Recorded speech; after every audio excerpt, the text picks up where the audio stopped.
Ok les gars, j'espère que vous allez bien. Aujourd'hui les gars, on se retrouve pour une autre nouvelle vidéo sur ma chaîne les gars. C'est la vidéo setup. Donc je vais tout vous montrer, du PC à l'écran, au périphérique, à la console qui est juste là, le tapis de souris, il y a mon casque, le t-shirt Avoc, voilà. Par où commencer? Déjà on va commencer les gars par le PC. Alors à l'intérieur on a un Intel U300, on n'a pas de carte graphique parce que c'est un chipset graphique intégré, donc pas de GPU. PC du lycée les gars, valeur 650 €, c'est la région qui le dit. Me dis pas dans les commentaires que c'est pas vrai, c'est la région qui le dit, j'ai un papier sur lequel c'est prouvé, qui coûte 650 €. On a beaucoup trop de trucs de connecter, donc vous voyez tout là, il y a le truc de la souris, là il y a pas mal de câbles qui vont derrière l'écran, voilà. Alors déjà la souris elle se connecte en dongle comme ça, c'est la G Pro X Super Light, donc de chez Logitech, 179 € et je l'ai eu à Noël, voilà. Donc excellente souris, vraiment franchement on peut pas faire mieux, enfin si on peut faire mieux, mais moi j'adore ma souris, elle est vraiment incroyable, ça fait presque un an et demi que je l'ai maintenant, elle est vraiment masterclass. Ensuite il y a ça, c'est ce qu'on appelle un hub USB, donc qui me permet de brancher mon petit disque dur Philips de 500 Go, il coûte aux alentours de 20-25 €, si je me trompe pas. Donc j'ai Fortnite dessus, j'ai tous les trucs YouTube et Valorant. Après là j'ai une clé USB de 64 Go où je n'ai rien pour l'instant, mais je mets parfois des trucs pour le stockage de ressources YouTube, etc. Et ça c'est ce qu'on appelle donc là qui est juste là pour filmer le clavier et la souris quand je joue. Ensuite les gars, du coup comme on a fait toute la partie hub USB, donc là le prochain périphérique c'est mon clavier que j'ai acheté sur le site de la Fnac, qui coûte 25 € si je me normalement. C'est un The G Lab, c'est le, alors j'ai plus la référence en tête mais je vous la mets à l'écran. De toute façon toutes les références seront à l'écran les gars. Donc en vrai c'est un bon clavier. Par contre le son, voilà, le son c'est vraiment pas fou, mais bon après on fait avec les gars, c'est vraiment pas mal. De toute façon j'achèterai un autre clavier quand j'aurai plus de moyens, et puis quand celui-là il sera assez vieux, parce que pour l'instant il fait très bien le taf. Ensuite les gars, on remarque que c'est l'HDMI qui est branché, et ça c'est mon écran. J'ai pu me les payer parce que j'ai travaillé cet été, il coûte 100 €, mais il était en réduction, donc je crois qu'il est autour de 120, et c'est un AOC 24 G2 SP je crois, en 1920 par 1080, un excellent écran. Voilà, le pied il tient très bien, les couleurs elles sont magnifiques, il y a un crosshair intégré sauf que je le mets pas, j'ai déjà l'application, et puis c'est très bon écran, je recommande, pour pas très cher en plus.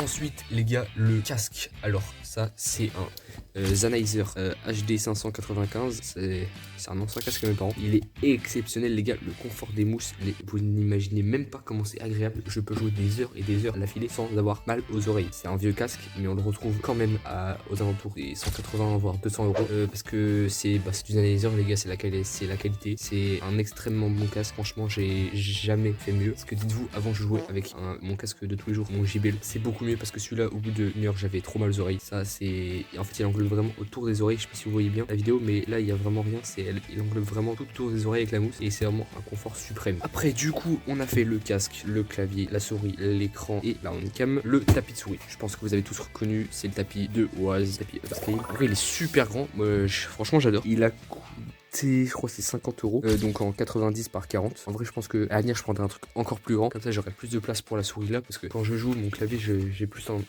le branche comme ça, et du coup même si là du coup forcément j'ai beaucoup plus de place pour ma souris, pour avoir des mouvements plus amples, c'est encore mieux d'avoir un tapis de souris encore plus grand, parce que parfois je vais un peu vers le bord du tapis de souris. Après les gars, du coup ça c'était pour la partie PC, donc c'est sur ce PC là que je joue avec tous ces périphériques là, même si quand je joue les gars je fais cette petite manip là, hop, pour avoir le jeu en une résolution un peu plus faible, et du coup avoir beaucoup plus de FPS. Du coup j'ai juste un deuxième écran comme ça, puis quand je fais des vidéos, quand je streamerai plus tard, j'aurai le double écran comme ça pour avoir l'OBS ici et le jeu ici. Du coup après je pense que vous avez remarqué les gars, la Switch ça bouge pas, le classique. Alors c'est la Switch de base, elle coûte 300 € avec tous les accessoires que je n'ai pas là. Et genre j'ai une manette, j'ai plein de jeux, j'ai beaucoup de trucs, et on est aux alentours des 350 € si on prend tout en compte, donc c'est vraiment énorme. Mais après ça fait longtemps que je l'ai, et puis quand je veux faire un petit jeu sur la Switch, et comme elle est connectée à l'écran, j'ai juste à l'allumer. Après les gars, derrière on a une enceinte JBL Teneur 2, voilà, ça fait super longtemps que je l'ai, elle est vraiment incroyable. Je l'utilise souvent pour mettre de la musique, soit quand je travaille, soit quand j'ai envie d'écouter de la musique et que je suis pas à mon bureau avec mon casque. Très bonne enceinte en vrai. Bon après il y a forcément mieux pour les enceintes de salon, etc., mais très bonne enceinte portable, franchement j'adore. Elle coûte 70 € à peu près, si je me trompe pas, et franchement exceptionnel en vrai, je recommande, surtout qu'elle fait radio avec la DAB+ en plus. Voilà, donc après les gars, sinon on a le t-shirt Avoc qui nous a suivi à la Coupe du Monde avec la Tox, donc, qui est dédicacé par Dentos, Ali, Stizo, Jinsko, Enzo et le slide. Franchement merci à eux, c'était vraiment incroyable. Donc voilà, la face avant c'est ça, les masterclass. D'ailleurs n'hésitez pas à aller voir la vidéo Prochaine X de la Tox, elle est sortie il y a pas longtemps, elle est banger. Alors voilà, j'ai tout dit. Donc je sais pas si vous voyez, mais là, donc il y a des LED qui font à peu près tout le tour du lit. Donc voilà, tac, tac, tac, tac, tac, tac, tac. Et après, bah ça va tout autour du lit. Donc ça fait une petite ambiance sympa. Je vous mettrai une photo à l'écran. Voilà. Donc j'ai fait un peu tout mon setup, donc le PC, le casque, les périphériques, là le stockage, l'écran, la handicam, le tapis de souris, le casque, le maillot Avoc. Là du coup j'ai une petite lampe, de bureau de chez Ikea, basique. Et j'ai pas vraiment de décor. Ah si, je peux avoir ça comme décor, mais je sais pas si ça peut être considéré comme un décor parce que c'est vraiment juste un tableau perdu des éléments que j'ai acheté pour mon anniversaire qui est vraiment magnifique aussi. Voilà. À part ça, j'ai rien d'autre à vous présenter. Je pense que déjà c'est un bon update par rapport à l'année dernière. Je sais pas si qui avait vu ma vidéo setup de l'année dernière, mais c'est un bon update. Sinon, j'espère que la vidéo vous aura plu. N'hésitez pas à vous abonner, c'était Pixelos. Moi je vous dis à la prochaine.